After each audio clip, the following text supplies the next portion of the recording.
नमस्कार, हर खबर में आपका स्वागत है। आपके साथ हाजिर हूं मैं कंचन। शुरुआत करेंगे बुलेटिन के इस वक्त की बड़ी खबर के साथ। इस वक्त की बड़ी खबर टीवी स्क्रीन पर आपको दिखाने जा रहे हैं। पूर्व एसडीएम भारत भूषण के भ्रष्टाचार का मामला। चंडीगढ़ से बड़ी खबर, पंजाब हरियाणा हाईकोर्ट में होगी मामले की सुनवाई। पूर्व एसडीएम समेत 3 को हाईकोर्ट से मिली अंतरिम जमानत।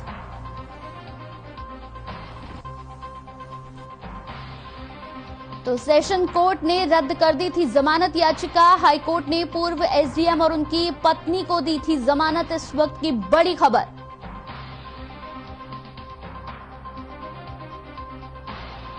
टीवी स्क्रीन पर इस वक्त की बड़ी और अहम खबर दिखा रहे हैं। चंडीगढ़ से पूर्व एसडीएम भारत भूषण के भ्रष्टाचार का मामला। पंजाब हरियाणा हाईकोर्ट में होगी मामले की सुनवाई।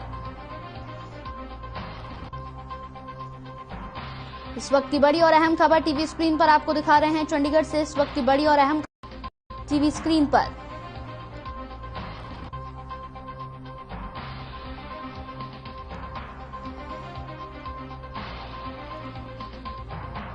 तो इस वक्त की बड़ी और अहम खबर टीवी स्क्रीन पर,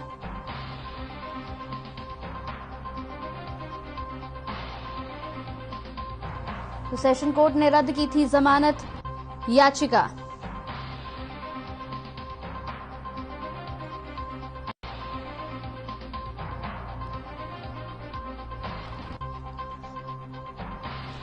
तो इस वक्त की बड़ी खबर, चंडीगढ़ से पूर्व एसडीएम भारत भूषण के भ्रष्टाचार का मामला। पंजाब हरियाणा हाईकोर्ट में होगी मामले की सुनवाई। पूर्व एसडीएम समेत 3 को हाईकोर्ट से मिली अंतरिम जमानत। सेशन कोर्ट ने रद्द कर दी थी जमानत याचिका। तो हाईकोर्ट ने पूर्व एसडीएम और उनकी पत्नी को दी थी जमानत। इस वक्त की बड़ी और अहम खबर टीवी स्क्रीन पर आपको दिखा रहे हैं। चंडीगढ़ से इस वक्त की बड़ी और अहम खबर टीवी स्क्रीन पर।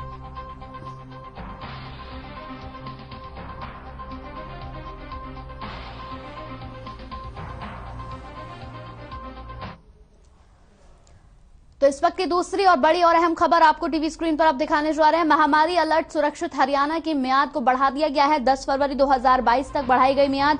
शाम 7 बजे तक बाजार खोलने की दी अनुमति। नाइट कर्फ्यू में नहीं दी गई कोई ढील। इस वक्त की बड़ी और अहम खबर, रात 11 से सुबह 5 बजे तक रहेगा नाइट कर्फ्यू। तो इस वक्त की बड़ी और अहम खबर टीवी स्क्रीन पर आपको दिखा रहे हैं। महामारी अलर्ट सुरक्षित हरियाणा की मियाद को बढ़ा दिया गया है। 10 फरवरी 2022 तक बढ़ाई गई मियाद। नाइट कर्फ्यू में कोई ढील नहीं दी गई। रात 11 से सुबह 5 बजे तक रहेगा नाइट कर्फ्यू।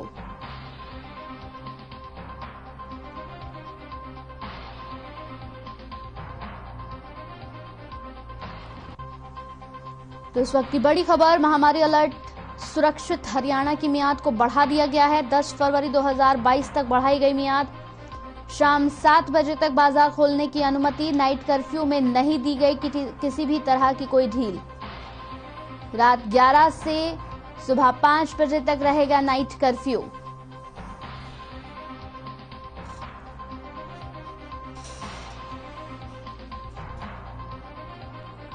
इस वक्त की बड़ी और अहम खबर टीवी स्क्रीन पर आपको दिखा रहे हैं। महामारी अलर्ट सुरक्षित हरियाणा की मियाद को बढ़ा दिया गया है। नाइट कर्फ्यू में किसी तरह की कोई ढील नहीं दी गई है। रात 11 बजे से लेकर सुबह 5 बजे तक नाइट कर्फ्यू रहेगा।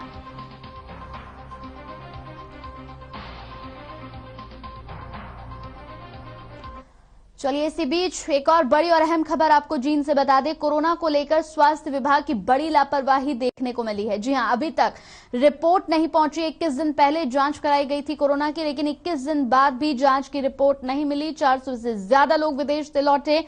129 लोग नहीं हो पाए अभी तक ट्रेस।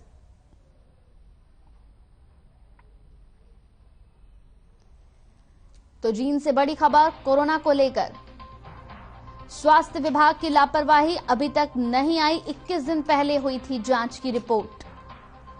400 से ज्यादा लोग विदेश से लौटे। 129 लोग नहीं हो पाए अभी तक ट्रेस। इस वक्त की बड़ी और अहम खबर टीवी स्क्रीन पर आपको दिखा रहे हैं। जींद से इस वक्त की बड़ी खबर, कोरोना को लेकर स्वास्थ्य विभाग की लापरवाही अभी तक नहीं आई। 21 दिन पहले हुई थी जांच। रिपोर्ट अभी तक नहीं आई है। 21 दिन बीत चुके हैं।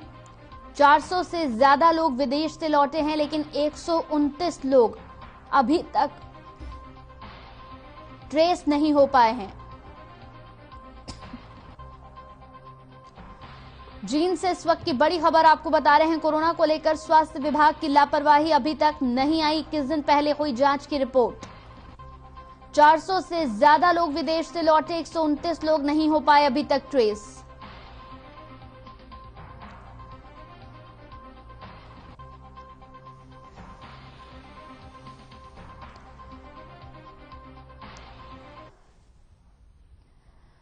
तो इस पूरी खबर पर हमारे साथ हमारे संवाददाता यहां पर जुड़ गए हैं परमजीत, और परमजीत के साथ यहां पर डिप्टी सीएमओ भी मौजूद है। परमजीत, सबसे पहला मेरा सवाल है जो आप यहां सीएमओ साहब से पूछे कि आखिर इतनी बड़ी लापरवाही कैसे हो गई। 21 दिन पहले किसी की यहां पर जांच की जाती है कोरोना की, लेकिन 21 दिनों तक वो रिपोर्ट उसके पास नहीं पहुंचती है। बड़ी लापरवाही है ये। देखिए 400 लोग हैं वो जो विदेश से आए थे, जिसमें से 129 ऐसे लोग हैं जो अभी तक जो है वो है ना ट्रेस नहीं हो पाए हैं। लेकिन फिलहाल जो doctor Paleram Kataria deputy CMO उनकी तरफ से जो है जो यहाँ के कर्मचारी हैं उनको फील्ड में उतार दिया गया है और जल्दी से उसको ट्रेस किया जाएगा। हालांकि 24 दिन से ज्यादा उनको हो चुके हैं। देखिए डिप्टी साहब है हमारे साथ, डॉक्टर पालेराम कटारिया से बात करते हैं। डॉक्टर साहब, ये पूरा मामला बताओ। देखिए, इसमें कोई ऐसे गंभीर विषय नहीं है। जो शुरू में ये लोग आए थे उस टाइम इनके एड्रेस वगैरह थोड़े गलत थे, तो बाद में हमने फील्ड की टीम लगा दी थी और वो मोस्टली ट्रेस हो चुके हैं। उनका टाइम भी पूरा हो गया है।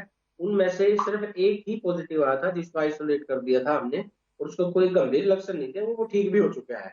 और उसका अभी तक ये आइडेंटिफाई नहीं हुआ था कि उसको ओमिक्रॉन था या कौन सा वायरस था, क्योंकि उसके कोई ज्यादा हमने अभी सैंपल भेजा हुआ है सर्विलेंस के लिए, के लिए। तो बिल्कुल उसका कोई ज्यादा लक्षण।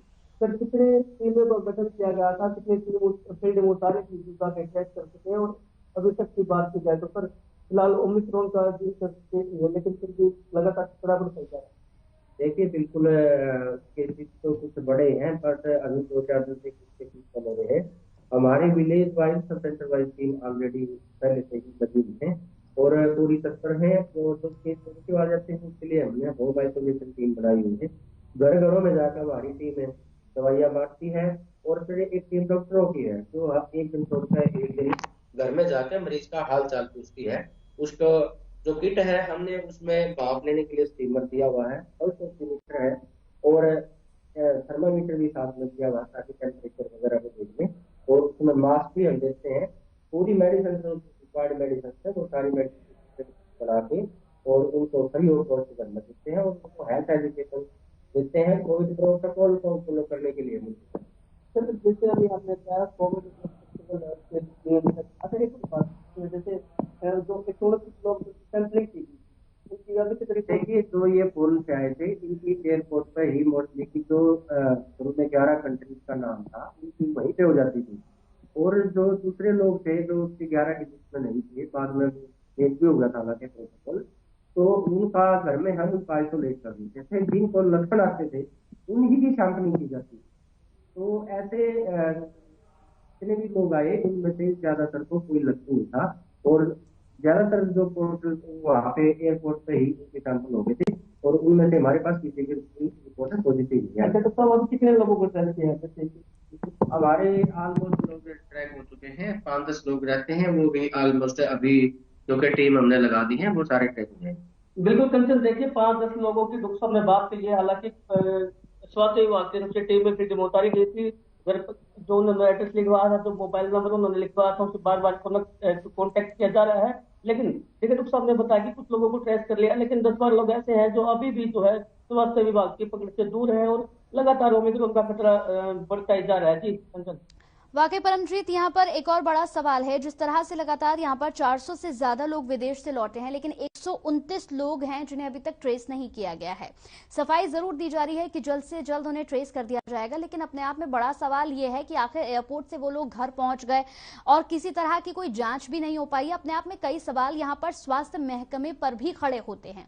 इसके साथ ही एक और बड़ा सवाल है यहाँ पर कि किसी की अगर कोरोना की रिपोर्ट, अगर किसी की कोरोना की जांच की जाती है तो कितने दिनों में उसकी रिपोर्ट आती है स्वास्थ्य विभाग की तरफ से ज्यादा से ज्यादा एक दिन में, क्योंकि माहौल ऐसा है कि अगर सुबह हम जांच करा रहे हैं तो शाम तक रिपोर्ट हमें चाहिए या 2 घंटे में रिपोर्ट हमें चाहिए। लेकिन जो मामला सामने आया है कि जांच हुई है लेकिन 21 दिनों तक रिपोर्ट नहीं मिली है, ये भी अपने आप में एक बड़ा सवाल है।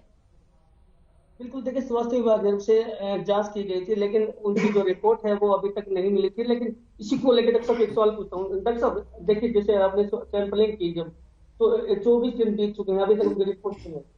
देखिए इसमें क्योंकि रोहतक के अंदर जीनोमिक सीक्वेंस की लैब चालू हुई थी, हमने वहां सैंपल भेजे हुए हैं। हो सकता है कोई टेक्निकल कारण हो, उसी वजह से उनका रिजल्ट नहीं पाया है। मैं वहां पे रोहतक में आज ही संपर्क करूंगा। और जैसे कि गाइडलाइंस हैं कुछ जिनके जीनोमिक सीक्वेंस के लिए सैंपल भेजने, उसके लिए स्पेशल दिशा निर्देश दिए हुए हैं।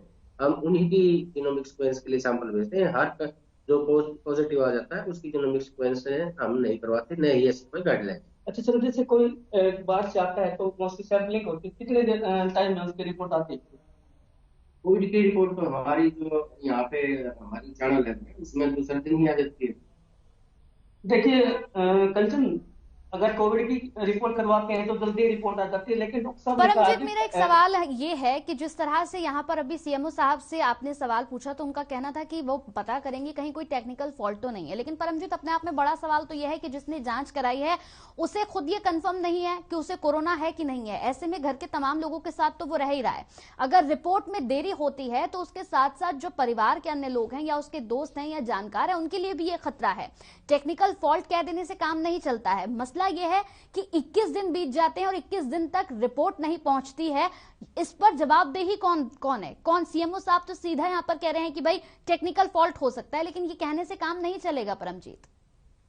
बिल्कुल, देखिए डॉक्टर पालेराम है डिप्टी सीएमओ, अभी उन्होंने बताया कि कोई टेक्निकल फॉल्ट था, लेकिन अगर बाय द वे कोई कोविड जो है पॉजिटिव आ जाता है लेकिन वो उसको पता ही नहीं चल रहा है, क्योंकि अभी वो अपनी फैमिली के साथ ले रहा है, तो फिर देखिए देखो लापरवाही तो सामने आ ही रही है। लेकिन फिलहाल जो है स्वास्थ्य विभाग की तरफ से कुछ लोगों को ट्रेस कर लिया गया है, और जो और भी लोग हैं उनसे बार बार संपर्क किया जा रहा है। फिलहाल अगर जिन जिले की अगर बात की जाए तो कंचन देखिए 919 के जिले के अंदर एक्टिव है, जिसमें से 4 लोगों की कोविड से जान भी गई है।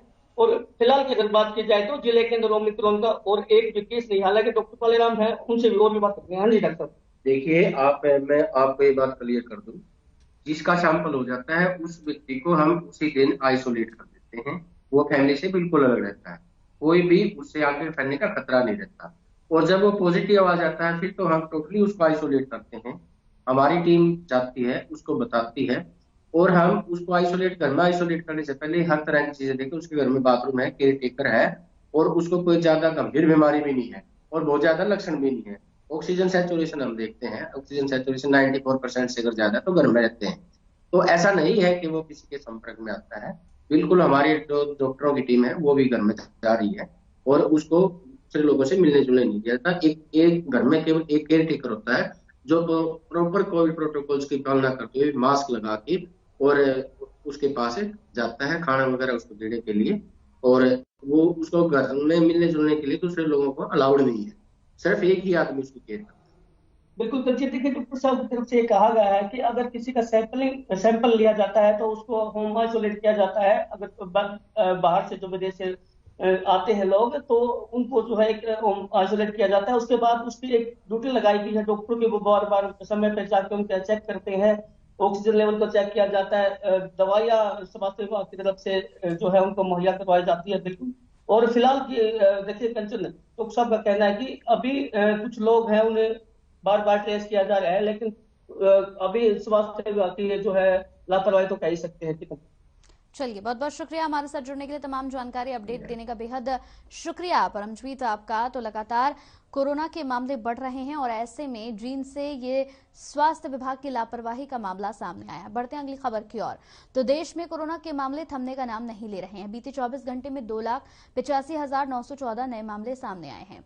इस दौरान 665 लोगों की मौत हुई है और 3,06,357 लोग ठीक भी हुए हैं। भारत की बात कर ले, भारत में 22,02,472 एक्टिव केस है और पॉजिटिविटी रेट की अगर हम बात करें तो पॉजिटिविटी रेट जो है वो 16% के पार पहुंच गया है।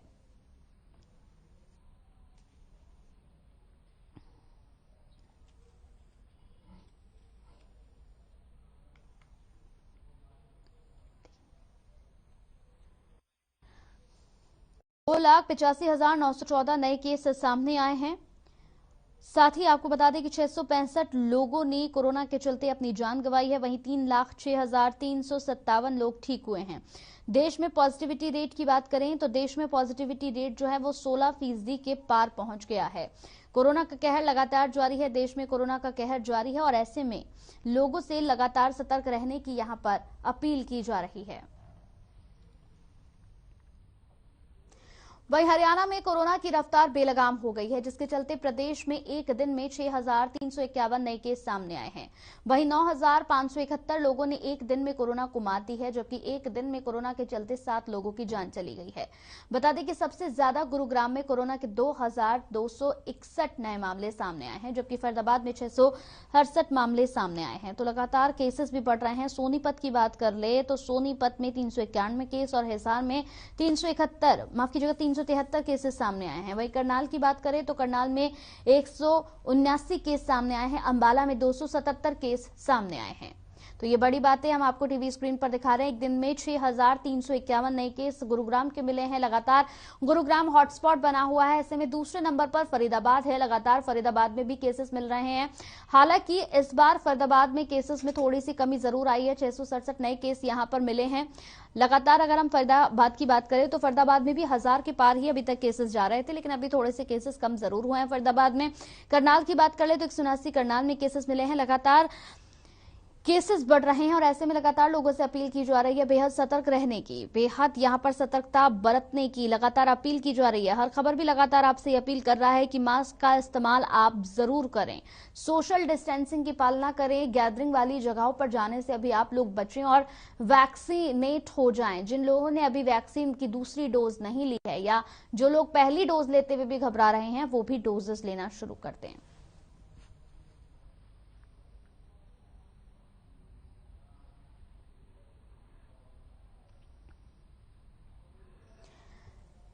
तो मुख्यमंत्री ने ग्राम संरक्षकों से वह संवाद कार्यक्रम में प्रथम श्रेणी अधिकारियों से सीधे बातचीत की। मुख्यमंत्री ने कहा कि सभी प्रथम श्रेणी स्तर के अधिकारी एक गांव का चयन कर उसके संरक्षक बने। इसके लिए वो पोर्टल पर स्वयं को रजिस्टर्ड करें। ये कार्य ड्यूटी के समय छोड़कर अन्य समय में करना है। उन्होंने कहा कि स्वतंत्रता और गणतंत्र दिवस हमारे राष्ट्रीय पर्व हैं। हमें देश और समाज के विकास के बारे में सोचना चाहिए। और क्या कुछ कहा है मुख्यमंत्री ने, चलिए आपको सुनाते हैं। 26 जनवरी 73वां अपना गणतंत्र दिवस देश भर में हम लोग खूब धूमधाम से मना रहे हैं। सभी सरकारी मशीनरी और सभी अपने प्राइवेट संस्थान भी इस दिन एक विशेष दिन होने के नाते से उत्सव रूप में यह कार्यक्रम मनाते हैं। सामान्यतः इस समय तक सब उत्सव समाप्त हो जाते हैं। इसके बाद सबका मूड होता है कि छुट्टी का दिन है, इस समय को क्यों नहीं हम परिवार के साथ मनाएं। लेकिन आज मैंने आज के दिन को आपसे बातचीत करने के लिए चुना है और उसका भी एक विशेष कारण है। सामान्यतः जो छुट्टियां रविवार है, शनिवार है अथवा अन्य कुछ छुट्टियां होती हैं, वो दिन तो हमारे परिवार के लिए हो सकता है, लेकिन कम से कम 26 जनवरी 15 अगस्त ये 2 दिन ऐसे होते हैं जिसमें हमको एक राष्ट्रीय सोच के साथ जरूर कुछ ना कुछ विचार करना चाहिए। हम आज लगभग 3 लाख ऐसे कर्मचारी अधिकारी हैं जो अपनी 3.25 करोड़ जनता का पूरा ध्यान रखते हैं, उनके लिए हम काम करते हैं। एक प्रकार से उनकी सेवा करना यही हमारा फर्ज, यही हमारा दायित्व बनता है। वास्तव में तो जैसा कहा जाए कि पब्लिक इज आवर मास्टर, जनता ही हमारी जो है हमारे ऊपर हमारी मास्टर है, हमारी मालिक है। हमको एक आदेश देती है कि आपको कैसे काम करना है, करना भी जनता के लिए है। इसीलिए कहा गया है कि जनता का, जनता के द्वारा, जनता के लिए ये जो सारी व्यवस्था ये सब बनी है, इसका एक विशेष बोध ये हमको इन 2 दिनों पर अवश्य करना चाहिए, चिंतन करना चाहिए। ये चिंतन का दिन है, तो जब चिंतन का दिन आता है उस समय जरूर कोई ना कोई विचार जब करेंगे तो वास्तव में जो हमारा दायित्व है उसके प्रति हम न्याय कर पाएंगे। हम देखते हैं कि सरकार के नाते बहुत सी योजनाएं बनाई जाती हैं, बहुत सी नीतियां बनाई जाती हैं, बहुत से प्रोग्राम शुरू किए जाते हैं जनता के लिए, जनता के हित में, जनता को संतुष्ट करने के लिए, जनता के हित में उसको खुश करने के लिए, ताकि उनका जीवन यापन सरल हो, उनको किसी प्रकार की कठिनाई न हो, तभी वो भी इसका एक अनुभव कर पाएंगे कि हम लोग अपनी सरकार के माध्यम से और स्वराज के नाते से आजाद हैं। आजादी का आभास, स्वतंत्रता का आभास, ये तभी उनको हो पाएगा। तो आज के इस दिन इसलिए चुना है कि हमें अपने दायित्व को भी जरूर ध्यान करना है। एक तरफ हम सोचते हैं कि हमारी नौकरी है, हमको एक निश्चित हर महीने अपनी आय होती है और उस सैलरी को, उस वेतन को पा करके हम अपने लिए, परिवार के लिए या कुछ हो सकता समाज के लिए भी करते हो, उसका उपयोग करते हैं और समय अपना अपनी ड्यूटी के हिसाब से लगाते हैं कि हमारी इतने घंटे की ड्यूटी है और उस ड्यूटी को हमने करके और शेष काम अपने लिए करना है। लेकिन अंतर क्या है, हम क्लास 1 अधिकारी हैं, हम ऑल इंडिया सर्विसेज के अधिकारी हैं और एक दूसरे क्लास 2, क्लास 3, क्लास 4 वो भी काम करने वाले हैं। हमको विशेष प्रकार के अधिकार मिले हैं जो शायद क्लास 2, क्लास 3, क्लास 4 को नहीं मिले हैं। अधिकार का अर्थ ये नहीं है कि हम अधिकार क्या ने हमको कुछ राइट्स ज्यादा मिले हैं, कुछ अधिकार ज्यादा मिले हैं और उसके लिए हमारी जो मन से काम करने की जो छूट है हमको वो ज्यादा है, डिस्क्रिशनरी पावर हमारे पास ज्यादा है। अधिकार का अर्थ ये ना समझे। अधिकार का अर्थ सही मायनों में अगर समझना हो तो जो अधिक कार्य करे वो अधिकारी है। तो हम चूंकि क्लास 1 अधिकारी हैं तो अधिक कार्य करने की भी हमारी जिम्मेवारी है और जहां तक कार्य की सफलता असफलता इसकी जिम्मेवारी भी अगर कोई समझे तो वो जिम्मेवारी हमारी ज्यादा है क्लास 1 के अधिकारियों की। विधानसभा डेराबस्सी कांग्रेस के प्रधान दीपेंद्र सिंह ढिल्लों पर एक बार फिर से पार्टी ने विश्वास जताया है और प्रत्याशी के तौर पर उन्हें टिकट दिया है। वहीं पंजाब से हमारे ब्यूरो हेड संजीत सिंह ने दीपेंद्र सिंह ढिल्लों से खास बातचीत की। नमस्कार, हर खबर देख रहे सभी दर्शकों का बहुत बहुत स्वागत है। जैसा कि कांग्रेस पार्टी की एक लिस्ट और आ गई है और सबसे हॉट सीट माने जाने वाली डेराबस्सी विधानसभा, जहां दीपेंद्र सिंह ढिल्लों को एक बार फिर कांग्रेस पार्टी ने प्रत्याशी के तौर पर विधानसभा 2022 चुनाव में उतारा और हमारे साथ हैं दीपेंद्र सिंह ढिल्लों। ढिल्लों साहब बहुत बहुत मुबारक। बहुत बहुत धन्यवाद जी, थैंक यू वेरी मच।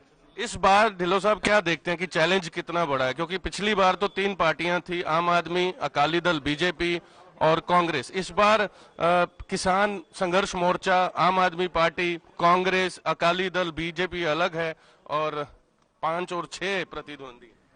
देखिए, बात यह है कि ये जो चुनाव है, हमने अपनी कामों पर, हमारे जो हमने इलाके में काम किए हैं और हमने अपनी जो कांग्रेस पार्टी के हमारे कार्यकर्ता हैं, जो हमारी टीम है, उसके बलबूते पर हमने ये इलेक्शन लड़नी है। अपना डेवलपमेंट का एजेंडा लेके हम लोगों में जाएंगे और आज आप देख रहे हैं कि टिकट का ऐलान हुआ है, लोगों के अंदर बहुत खुशी है और ये इलेक्शन मेरी नहीं, सारा डेराबस्सी हल्का एक एक वोटर ये इलेक्शन को अपनी इलेक्शन समझ के इसको लड़ेगा और मैं समझता हूँ हमारी किसी के साथ हमारी लड़ाई नहीं, हम ये चुनाव बहुत बड़ी मार्जिन से जीतेंगे। पहले निकाय के अंदर अकाली दल का राज हुआ करता था। 8 महीने से तीनों निकाय में एक बिंदु रानी के पति मुकेश राणा हमारे साथ हैं, वो प्रधान है नगर काउंसिल लालड़ू से, नगर काउंसिल डेराबस्सी में रंजीत रेड्डी हैं और आपके सुपुत्र जीरकपुर नगर काउंसिल उदयवीर सिंह ढिल्लों हैं। और क्या फर्क पड़ने वाला है, इस बार पार्षद भी कांग्रेस के ज्यादा हैं और निकाय में भी आपका वर्चस्व है, क्या लगता है? देखिए, बात यह है कि पहले सारा यहाँ जो ढांचा था अकाली दल के पास था, ब्लॉक समिति, जिला परिषद, पंचायतें, नगर काउंसिल, पर अब हमने सारा जो ये ढांचा है हम इसको जीते हैं। हम ब्लॉक समिति जीते, जिला परिषद जीते, पंचायतों की चुनाव जीते, उसके बाद हम तीनों जो नगर काउंसिल हैं उसकी चुनाव जीते। सो मैं समझता हूँ अब ये सिस्टम जो है वो सारा हमारा है और हमने लोगों के काम किए हैं।